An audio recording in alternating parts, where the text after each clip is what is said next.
So, hey everyone, I'm Jordan Santell, and we're going to be checking out HTML5 browsers today, and specifically audio visualizers. So our goal is to have a browser dance party.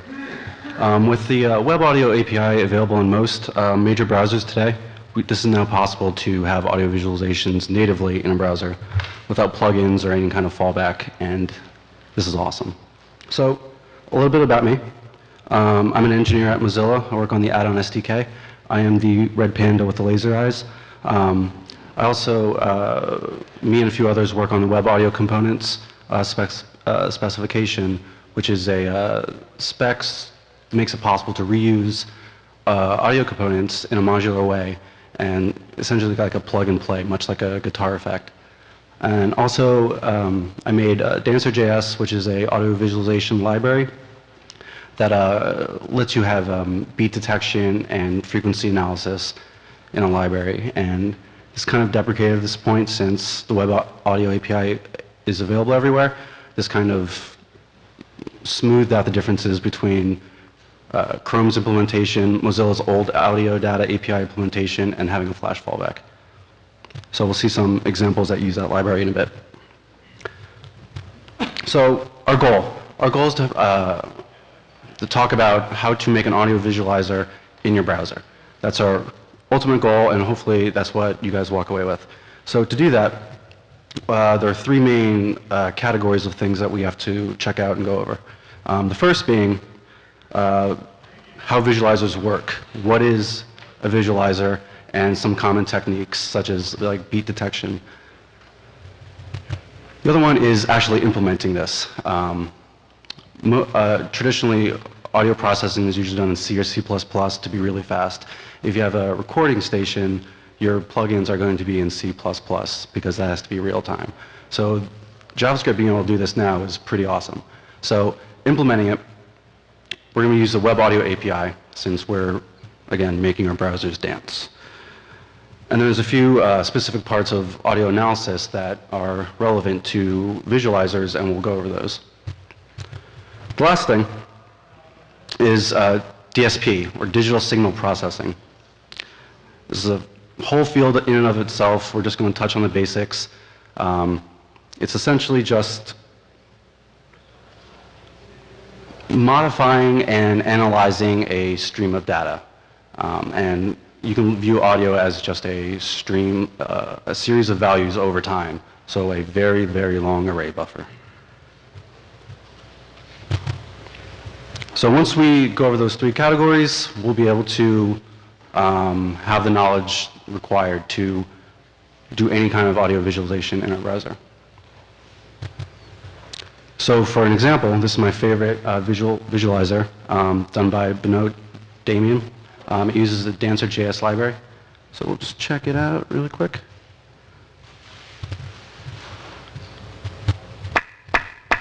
Someone scream if this is too loud for you guys, I can't tell.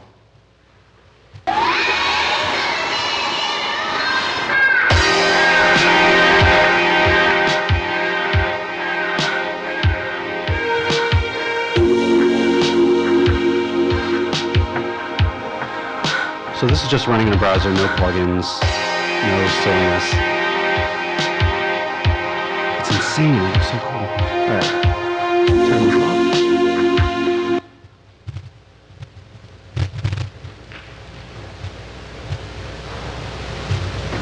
All right, so today we're going to be going over the techniques, the implementation, and some theory on actually implementing something like this.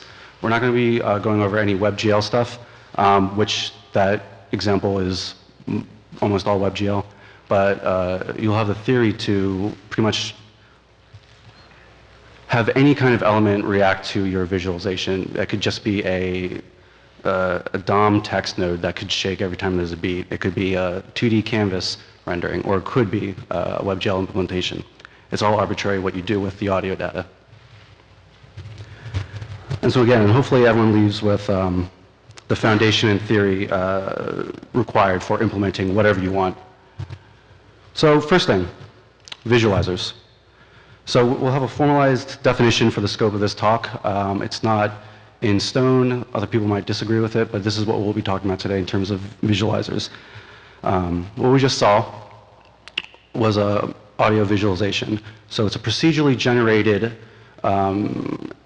image that uses the audio data. The procedurally generated means it's not done by hand. The visualization that we saw wasn't someone, painstakingly moving every particle effect and every shaver and every time the camera moves. That would be insane. So it's procedurally generated from the audio data. So we take an audio file or a microphone or a WebRTC stream, some kind of audio, and that audio will influence what actually appears on the screen. And visualizers can be deterministic or non-deterministic. A deterministic visualizer means if you feed it audio data X, you will always get visualization X. So it's always the same when it gets the same data. A non-deterministic visualizer is different every time, even if you feed it the same data. So here's an image of an iTunes visualizer, which many of you probably are familiar with. If you play the same song on repeat 1,000 times, your visualization will look different every time. And iTunes only has so many visualizers, so it'll look pretty similar, but each time's unique. So there's elements of randomness and other noise. So a broad definition of visualizers, so we're all on the same page. So for implementation, we're using the Web Audio API. The Web Audio API is a route-based API. This means we have a series of nodes that are routed together, and the audio signal travels through from a source to a destination, where the source node is some origin of sound. So it can be think of it as like a guitar or a microphone or your friend beatboxing. It could be any of these things. And the audio signal travels through the directed graph from source to destination. And as it passes through these nodes, they can be modified. The signal can be modified and also analyzed. So in this case,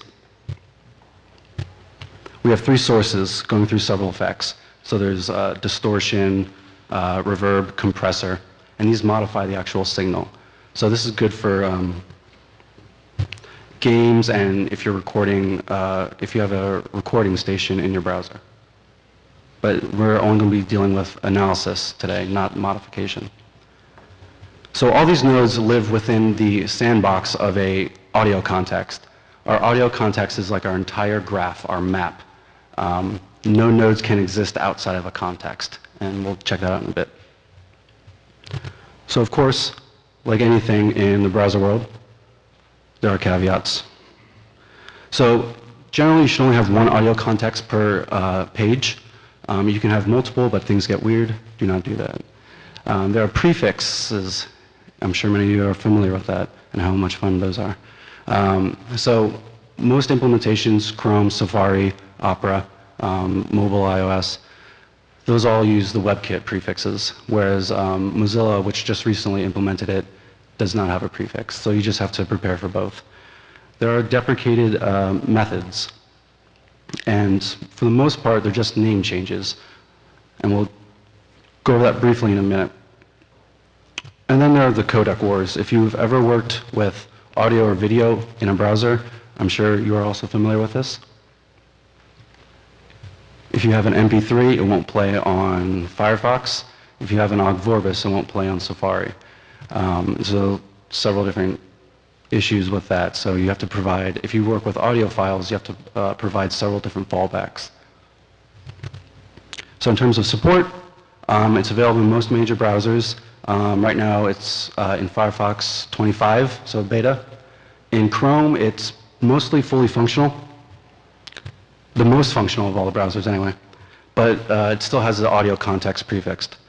Safari and Opera, since they're also based off of WebKit/Blink, also have the prefixes, but they also have older deprecated APIs due to being further behind from WebKit than Chrome. So when you use method names, you have to kind of check if they exist or not. Should you use the old one? Should you use the new one? So that's fun. So then there's also IE. They have no plans to support it in IE 11, but they have plans in the future to support it. So we'll see how that goes. So like I said, in an audio context, you have a series of nodes. The signal originates from a node, travels through node to node, ultimately arriving at your destination. And the destination node is your, pretty much maps to your computer's audio output, so your speakers. So there's three different main types of nodes. You have your source nodes, which lets you import audio into your context.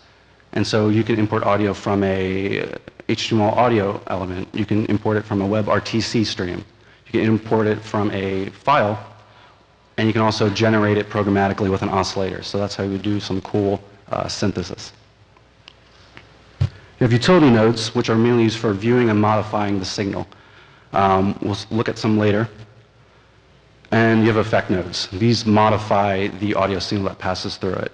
If you have a source node going into a delay node, and then there's a delay node going into your destination, it's going to modify that signal and make it sound like it's being delayed.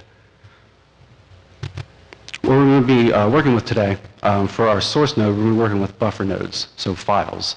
All these principles apply as well to if you have the audio originating from a audio element or a WebRTC stream. And for utility, we'll use a script processor node and an analyzer node, so we can time our analysis. So if this is this web audio API thing, the audio context, if that's all very confusing, think of someone just playing guitar in their bedroom. They're shredding on their guitar, obviously playing some death metal. The audio out from the guitar goes into a distortion pedal. So that will make the guitar signal sound, you know, grungy and heavy and metal. So, and then from the distortion pedal, it goes into an amp. And the amp projects the sound. That's what we perceive. That's what we hear. So very similar to the web audio API, you have the guitar as the source node, which is emitting sound. It's creating an audio signal. And that travels into the gain node, which modifies the signal, and ultimately into the destination. So programmatically, you instantiate the audio context. And again, if you're, you should prefix it and check which one exists, the funness of HTML5. And so you create the audio context, and we have three nodes: our destination node, our oscillator, which is the source, and our gain node. And we see all these nodes originate from the context. No node can exist outside of the context. It's just not possible. So after we instantiate these nodes, we connect our oscillator to the gain node, and then the gain node to our destination node. And then we start the oscillator node and emit sound. So that's what we're looking at here.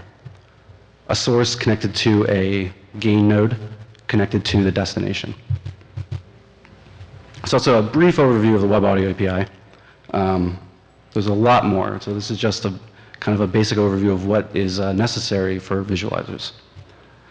So we're going to check out buffer nodes, which is a source node for dealing with importing audio files into your context.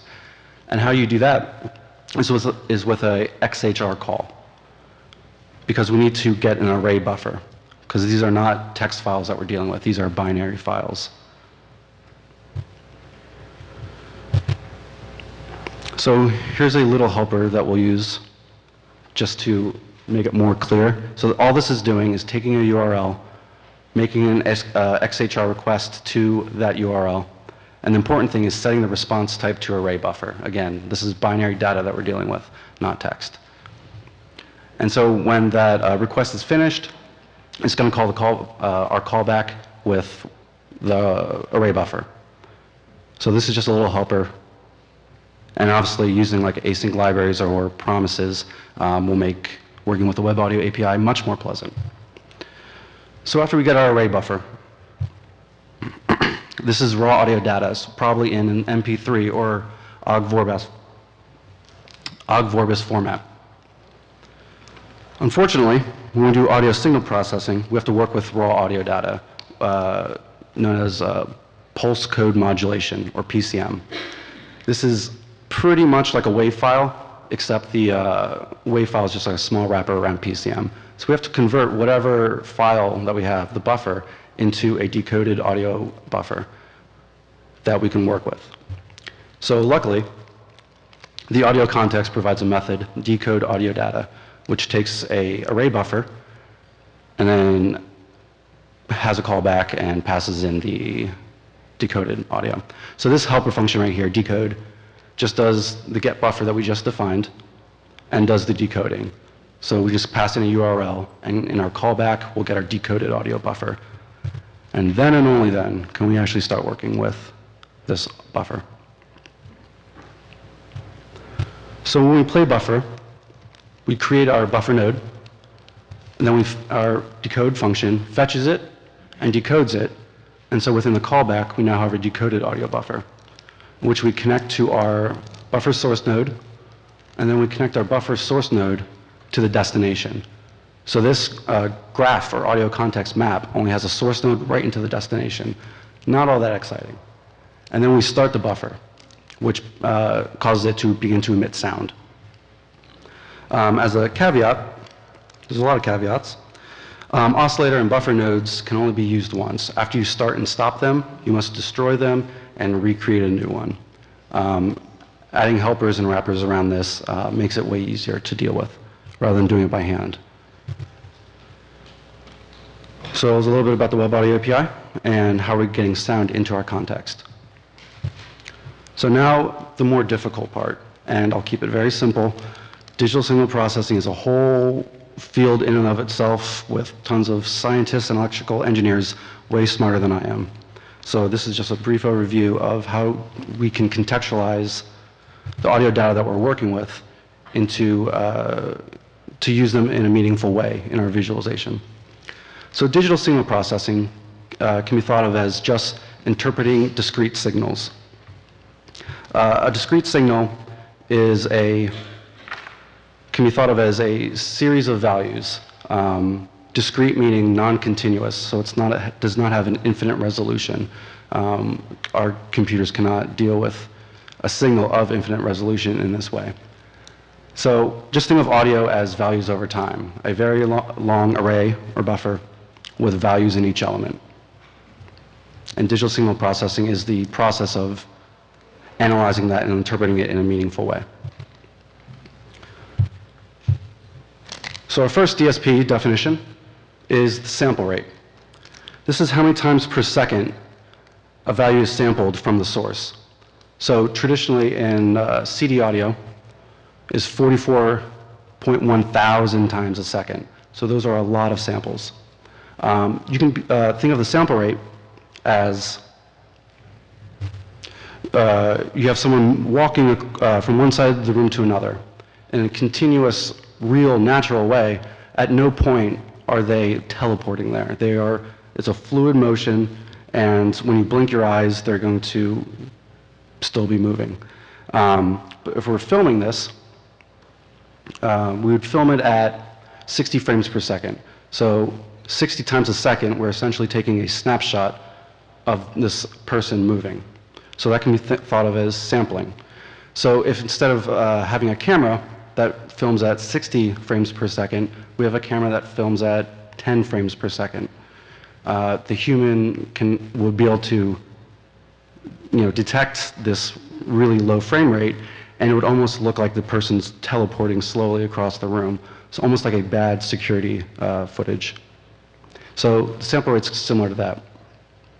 So if we have an original waveform, that perfect sine wave, and we sample it at 10 points, it's the sample that we wind up with, the waveform, is much more similar to the original waveform than the waveform that was only sampled twice.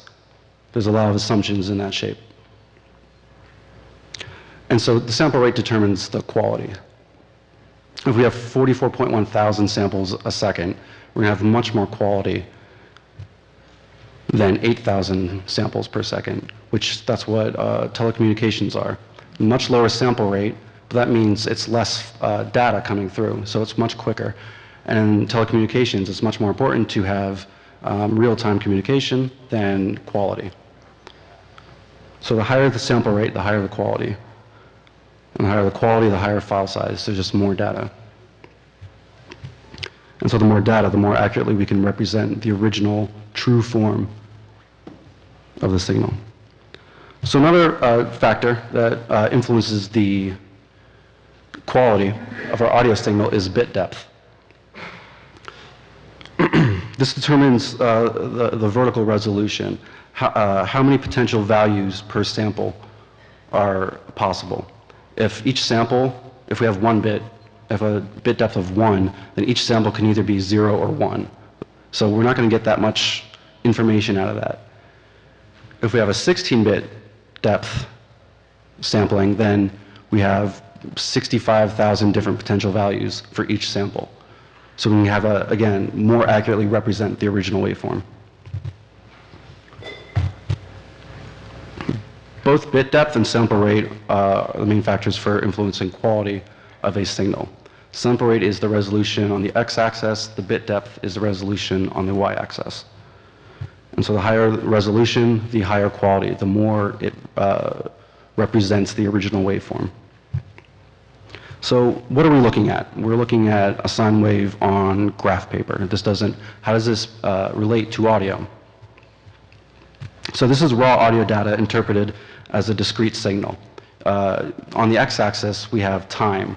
On the y-axis, we have value. So again, think of audio as just a stream of values, a very long array or buffer with elements each containing a number. So think of this as like an array with 20 elements in it, and each element has some value representing those gray blocks.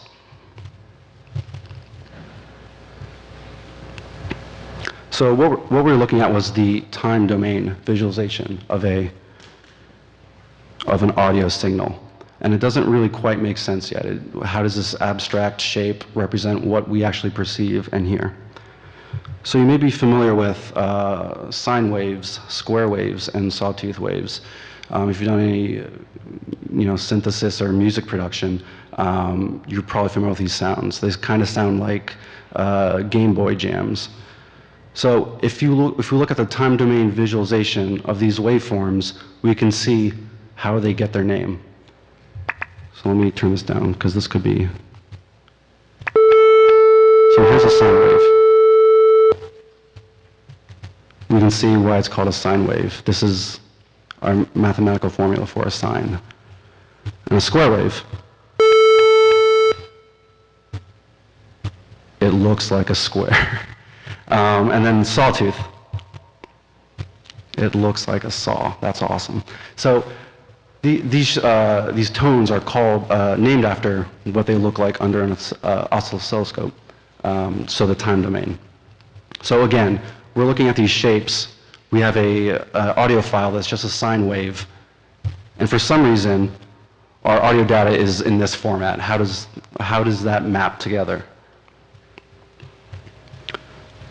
Okay, so those are for these tones with specific names. So what about a real song? What about something more like a song or a sound, something that's not these tones? So we've probably seen time domain visualizations before if you've ever been to SoundCloud or you have used Audacity or Windows Sound Recorder. These are all time domain visualizations. So in this example, in the SoundCloud example, the entire song is plotted out before you. And so if we take our time domain visualization and zoom in, ultimately we arrive in this discrete thin line. So that's no different than what we just saw with the sine wave. So for an example of a real song,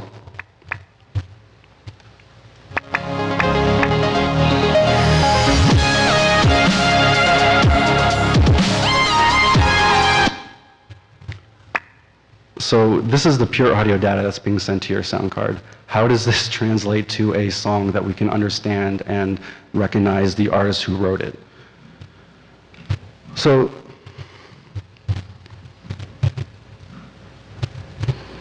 the time domain data that we see, it looks very erratic, it looks random, it looks like noise. As humans, we can't really see a time domain visualization and interpret what that sounds like. So more useful for humans, I think, is the frequency domain.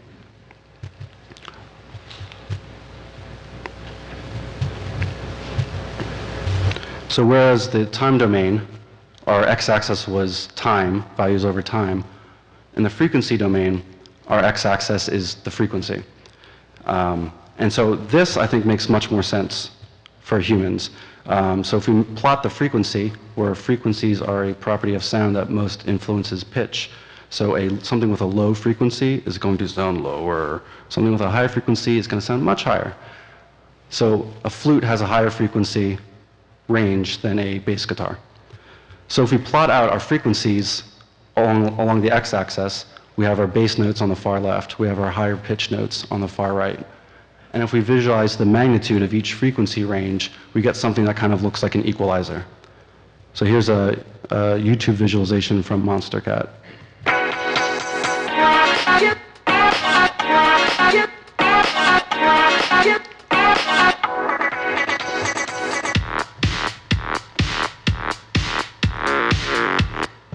So we can see as the bass riff kicked in, there was more movement on the left because those are the lower frequencies.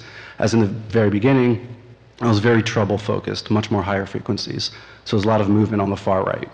So this is something we can hear a song or a sound, and the visualization that we see, it makes sense. It's a one-to-one relationship that we can understand and perceive. So taking the same song that we saw the time domain in, here's the visualization of the frequency domain.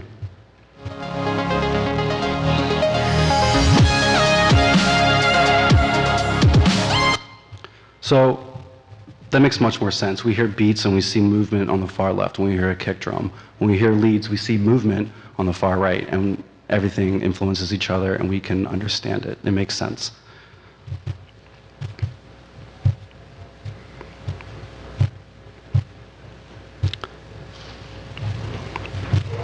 So that's a brief overview of digital signal processing. There's a lot more math behind it. You can spend years learning it and become a scientist, but this is just a brief sampling of what is useful to know to contextualize the audio data that you'll be working with.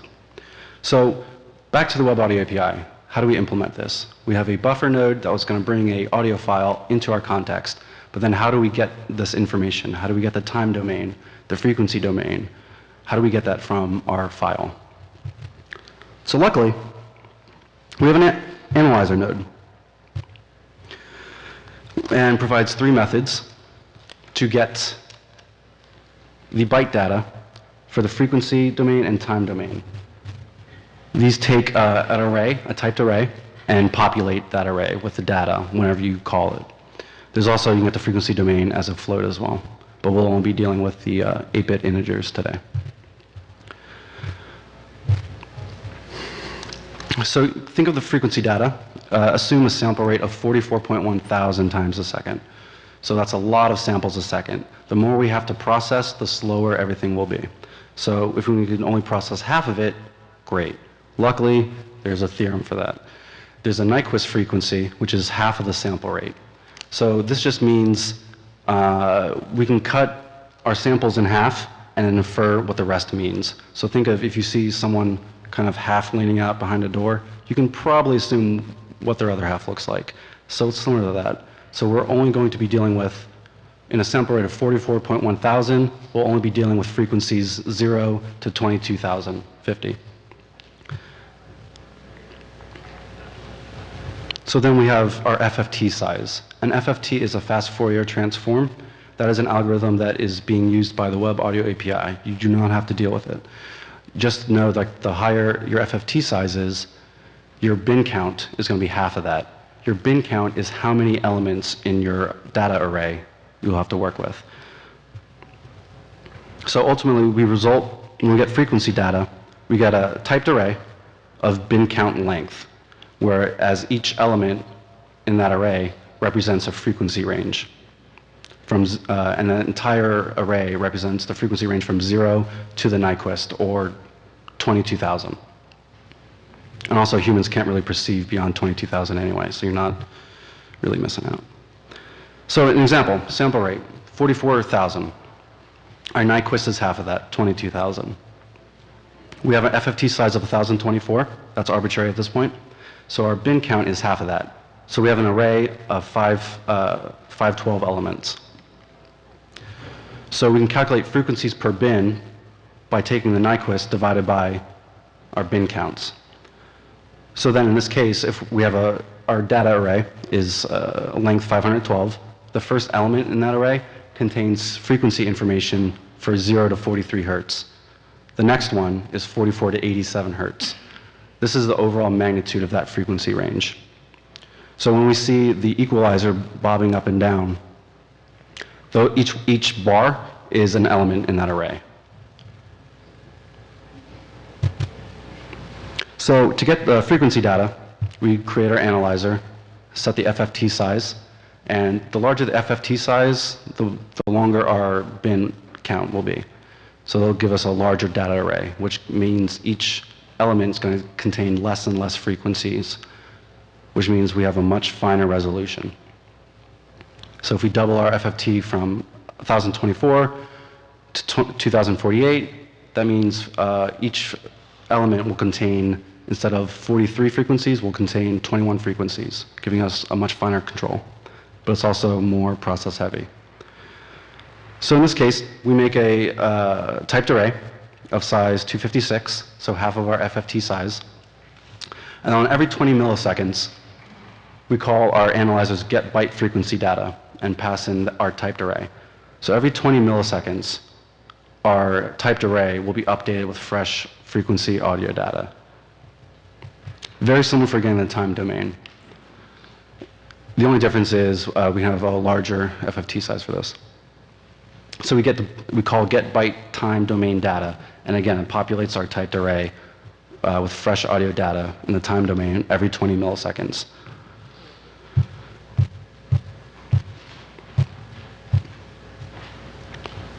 So the downside of this implementation is the set interval it's calling every 20 milliseconds, has no relation to how fast our buffer is actually being processed. So we can use our script processor node to take care of that for us. So the main magic of the script processor node is we can set a buffer size and tell it to call a OnAudioProcess event every time that buffer is ready and full. So if we set a buffer size for 2048 and instantiate our script processor, we set the OnAudioProcess property to our function. So this function is going to be called every time 2048 samples are ready.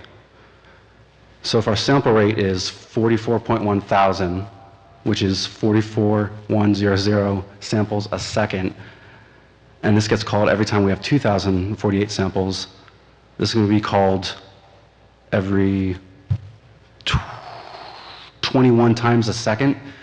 So this function better be performant because it's going to be hitting it hard. So we can combine our analyzer and processor node together. So in this slide, we just set up our nodes, make our analyzer, make our processor with a buffer of 2048, set the FFT size, and we instantiate our data array, which will be populated.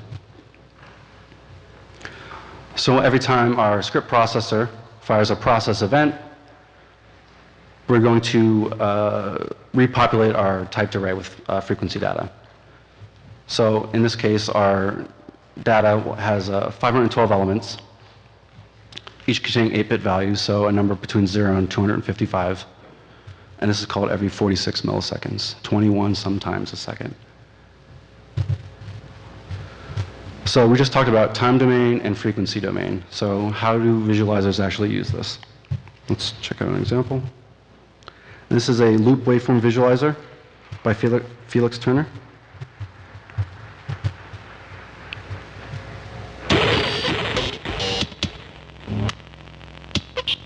So we can see the rings are being modified by the time domain. And we can see the frequency domain affecting the disturbance of the rings themselves.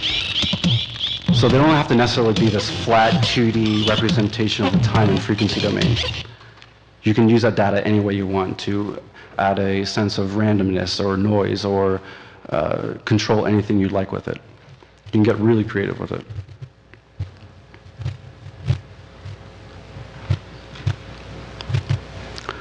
So the last thing that's pretty much the keystone of audio visualizers is beat detection.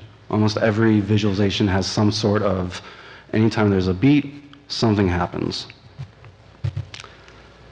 So what is a beat? A beat is a drastic change in energy. It's not necessarily something loud. If you have a loud sound that's constant, there's no beat there. That's not something we perceive as a beat. So it has to have some peak of energy followed by less energy for us to perceive it as a beat, like a kick drum, for example. So there's many different ways to make a beat detection algorithm. This is a very simple implementation. So if we're looking for overall energy peaks, we can. So here's a visualization of a frequency domain. So our low notes on the left, our high notes on the right. Each bar represents how loud that frequency range is. The green line is our average volume across all frequencies. So we kind of do an average of each frequency range. So that's the green line. And so we have a threshold, the pink line. So anytime the average volume is greater than the threshold, then we'll call that a beat.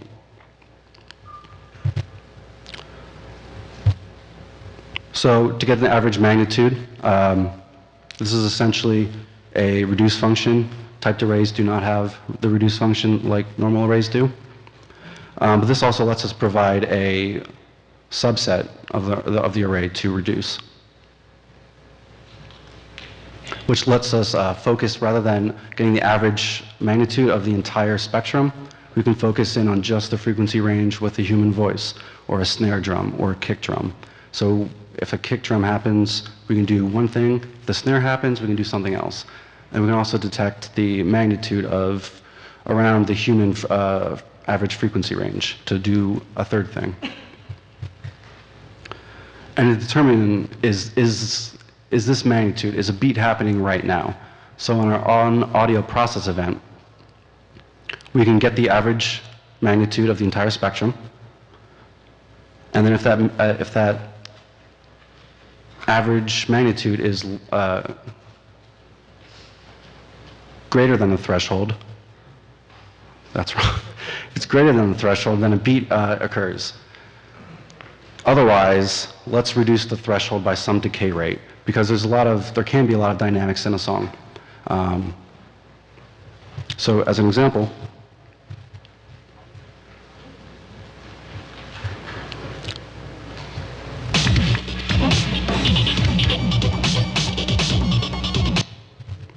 still got this running. Go away. All right.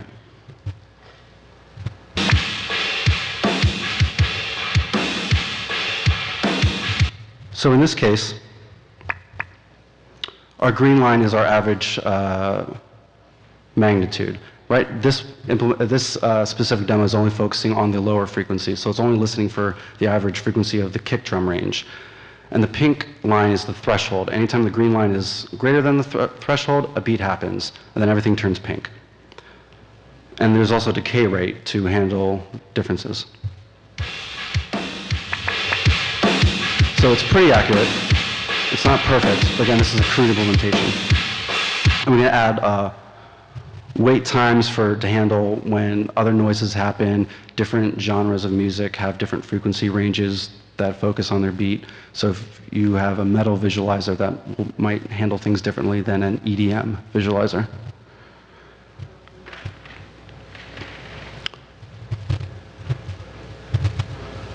So we talk about time domain, frequency domain, and beat detection. I'm going to go back to the do a dive demo and see if you can tell what happens when a beat is heard, how the time domain and frequency domain affect these visuals. And this demo has like 300 different visualizations, so it's a really good source for inspiration and see how this audio data function works.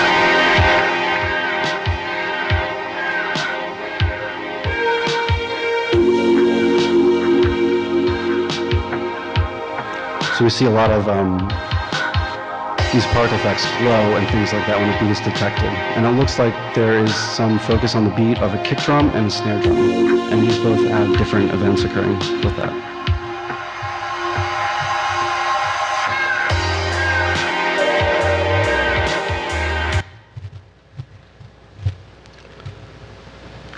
So I hope this overview of working with a time domain, frequency domain, beat detection algorithms, basic implementation details of the Web Audio API influences how you create audio visualizers. So we went over digital signal processing, how we can contextualize this seemingly erratic, nonsensical data.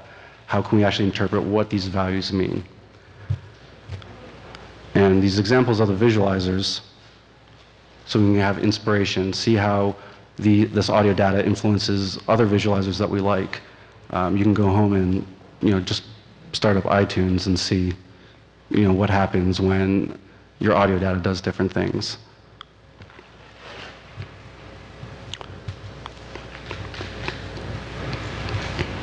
So that's everything I have for today.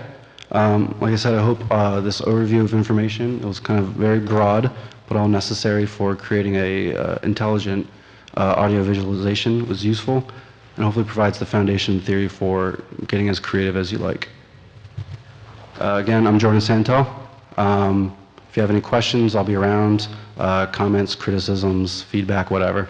You can also tweet at me, jsantell, same on GitHub and everything. So thanks, guys.